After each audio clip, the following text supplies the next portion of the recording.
think the new Knights of the Old Republic is going to come out. A lot of the original older KOTOR fans are going to be pissed clean off. You think so? Anticipating disappointment, huh? I think there'll be plenty of people who, also a good point. Lightsabers being quote unquote stronger is kind of an abstract thing in the reality of Star Wars. Yeah, that too. Um, I mean, stronger than the fantasy they already are, I guess.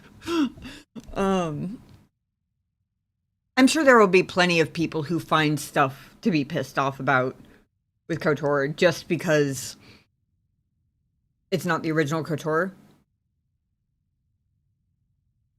But I have hope that it will turn out satisfying and enjoyable and story rich and all those good things that we love about KOTOR, even if there are, like, obviously there are going to be differences because even the technology is different, but, and I'm sure there will be people who are just determined to hate it because it's not literally the original from 2003 or whatever, but those people would never be pleased anyway, so.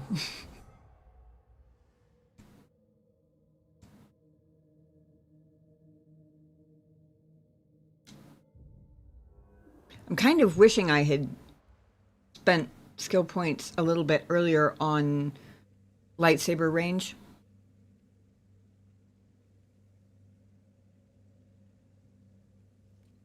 Because I think some of my best, I was starting to kind of get the hang of how to hit it toward the end of the combat, but the easiest way seems to be throwing lightsaber whenever possible, except a lot of times it doesn't go quite far enough. Not ready for the Star Wars fan base tearing apart KOTOR remake, even if it's good. I'm hoping that they'll be more sensible about it, at least, than... I'm trying not to directly compare it to... The only other similar sort of situation that I've been, like, aware of as it was happening, I guess, would be when Dragon Age Veilguard came out. But that's a completely different scenario. I also think the Veilguard got more hate than it deserved. Now, was it as good as Origins? Fuck no. Was it as good as Dragon Age 2? No. There were some things I liked about it more than Inquisition, and there were some things that I liked about it less. But it really wasn't as dumpster fire as everybody wanted to pretend that it was, I guess.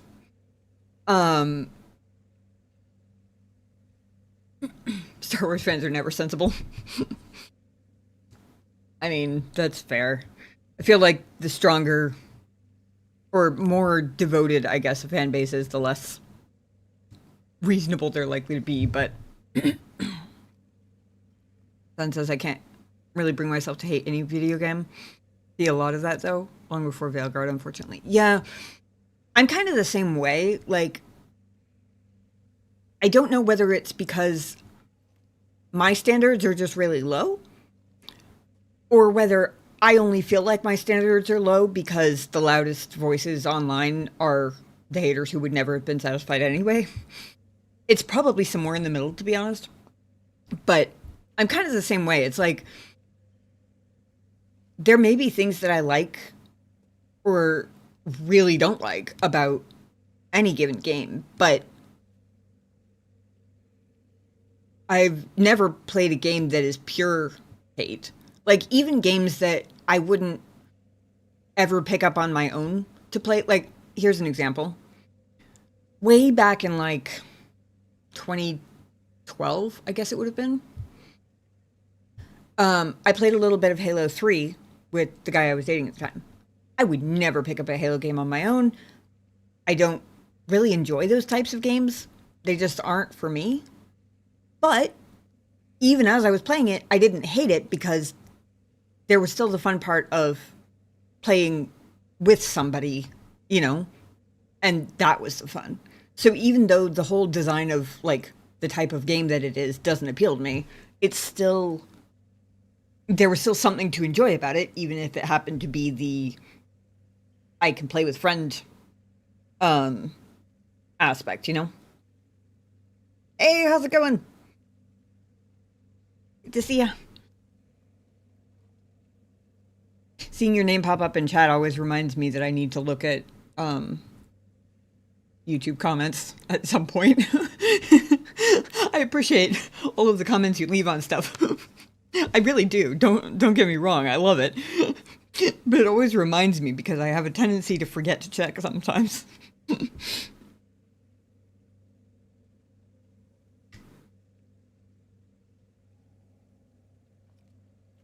Fortunately, that's the current internet mantra. Is to hate everything. Yeah. I remember my bills and then I remember the video games are meant to be fun and an escape. No return on hit investment. Yeah, basically. Whatever happens with FOTOR will be whatever the designers make it. I really like KOTOR 1 and 2. The newer games tend to shy away from games like... That's true, but what gives me hope for it is exactly what Sun just said. Fate of the Old Republic has Casey Hudson on it. In fact, I think, correct me if I'm wrong, but I think he's like the director of the studio that's developed. Didn't he found the studio that's developing it? I think. Can't argue with snowstorms and the soothing sound of jamming. I appreciate that. Always. I've seen about Veilguard that people were most vocal about, so I haven't played it, but those complaints are about small, minuscule things. Yeah, honestly, the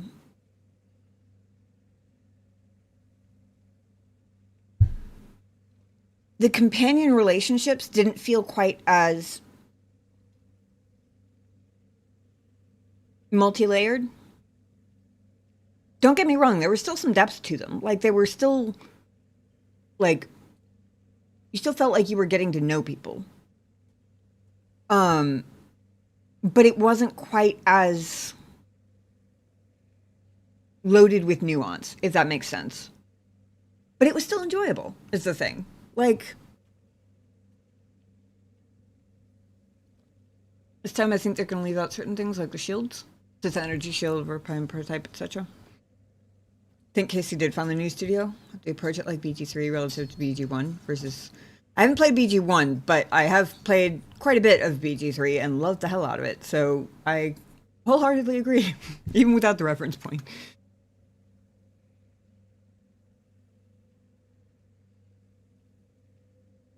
Oh, I see. Interesting. Approach it like BG3 relative to BG1 and 2 instead of approaching it like KOTOR 1 and 2. In what way? I'm curious now because I don't have the BG1 and 2 reference point. So I'm curious what that entails.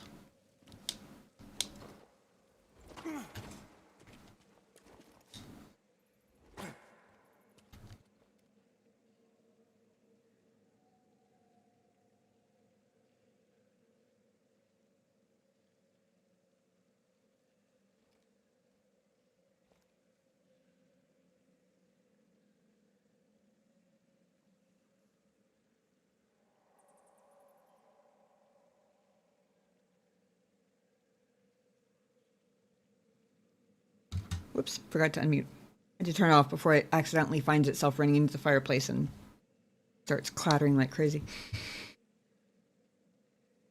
New thing in the same setting. Gotcha. Some callbacks, but not technically a direct sequel or a spiritual successor. Okay, that makes sense. That makes a lot of sense.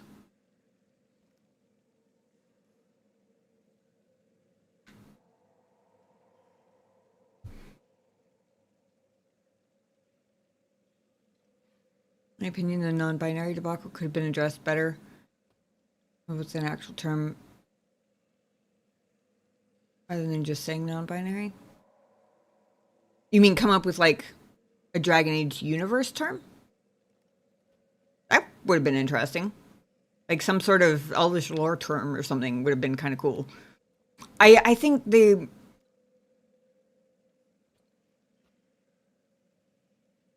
I think that part was kind of clunky. Um,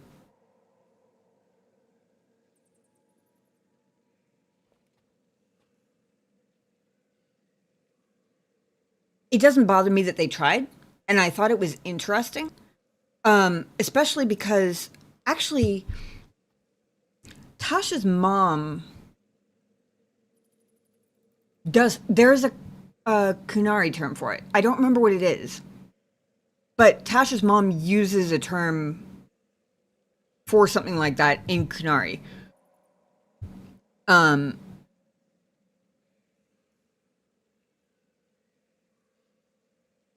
yeah, I don't remember what it is. But but they did actually.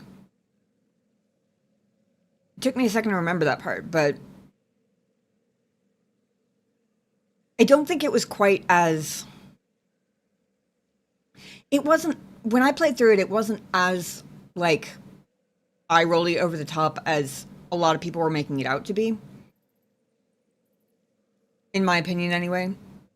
It wasn't as like nuanced and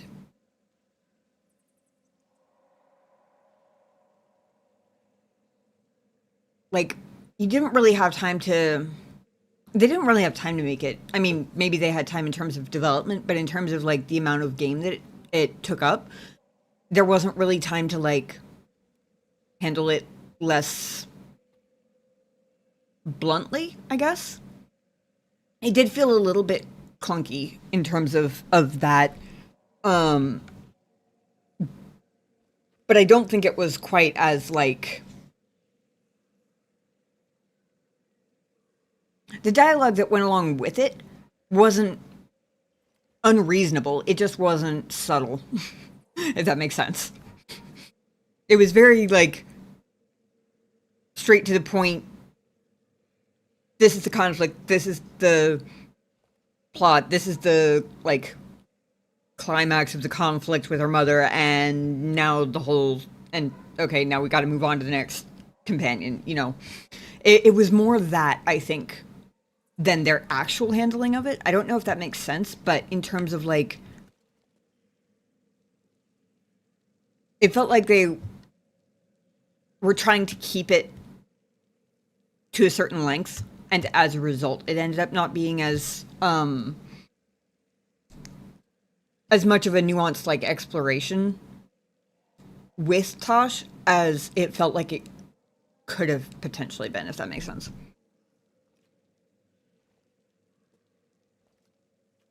I feel like back in the day, people would have said that felt immersion breaking for a brief moment, but then move on. Everything is sensationalized now, and people are made to feel like they need to be mad. Yeah.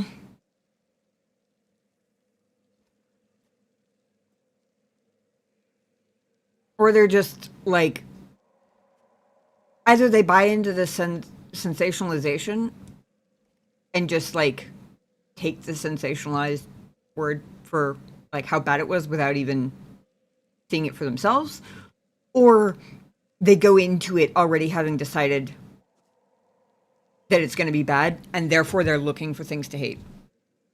And if you're going in with that mindset, it kind of sticks out as an obvious awkward point, sure. Force hate. Tough being a Dragon Age fan. We only had one amazing game. Everything else was good but never great. Yeah.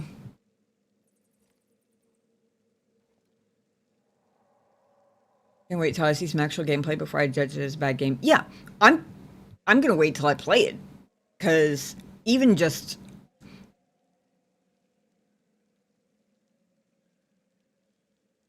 given Casey Hudson's involvement and how much I loved the KOTOR games and Mass Effect, that's enough of an endorsement for me to say that I'll get Fate of the Old Republic when it comes out regardless. So I probably won't even watch gameplay. I'll probably play it myself first and then look to see what other people thought, just because I'm interested. But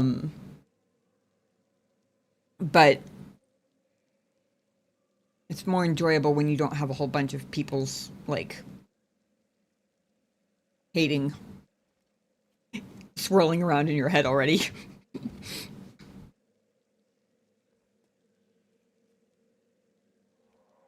Haven't heard of immersion breaking in a hot minute. Haven't heard of immersion breaking, or haven't heard of a game with enough immersion to break in a hot minute? Because I feel like both of those could be valid. It's like the people who own Star Wars right now are so rich, I feel like they'll give fans bullcrap Star Wars games back behind the scenes, make secret better Star Wars games for themselves, which is kind of selfish. Oh gosh, can you imagine the budget to try and make 2 games? Honestly, that's part of why I have as much hope for Fate of the Old Republic as I do, is because it's not a big studio who everybody knows is just going to be doing it for the paycheck. It's a little studio founded by a guy who loves these stories and had a big hand in writing the really good ones that were KOTOR and also Mass Effect. And I mean, obviously that's the developer, right? I don't know who's publishing it. So to be fair, that could be an influence, as seen with EA and BioWare. But I still think it's a promising start, at least.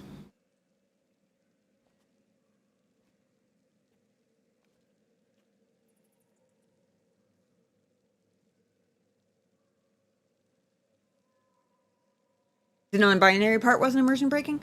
Yeah, it wasn't really for me either. It felt like the entire as a companion quest line really was what felt a little bit rushed and a little bit clunky, just because, and honestly, that might be some of my own, just I guess, bias, because it is a very nuanced subject.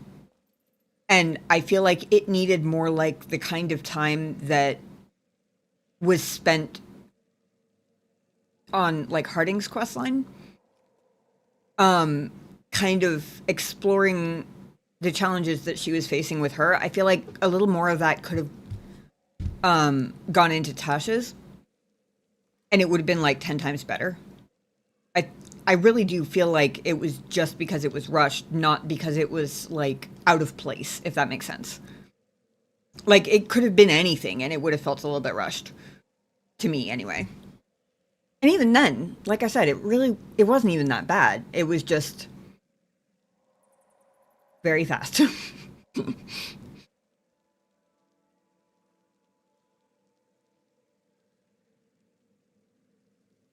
Main concern is the game style. If it's similar to Fallen Order and Jedi Survivor, I'm all for it. More hardcore Souls type. Is it supposed to be a Souls-like?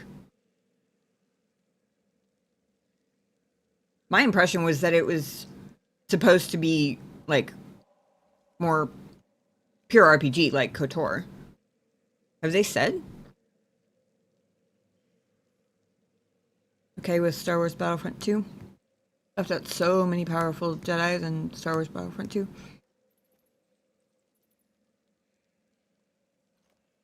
Okay, fair enough.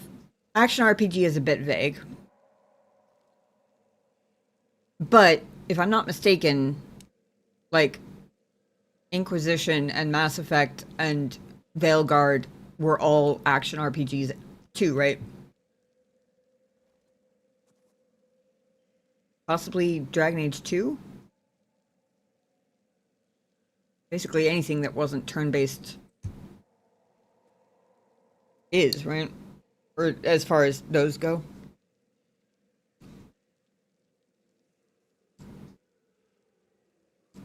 Tactical but more action. Yeah, that's kind of what I'm thinking. Kind of like, more like Veilguard or Inquisition or, like, I don't remember if it was the same through all the Mass Effect games, but, Andromeda and Mass Effect 3 at the very least, if I'm remembering correctly. It's been years since I played the Mass Effect games at this point. I can't believe I'm saying that because it doesn't feel like it's been years, but it also feels like it's been years, so, you know.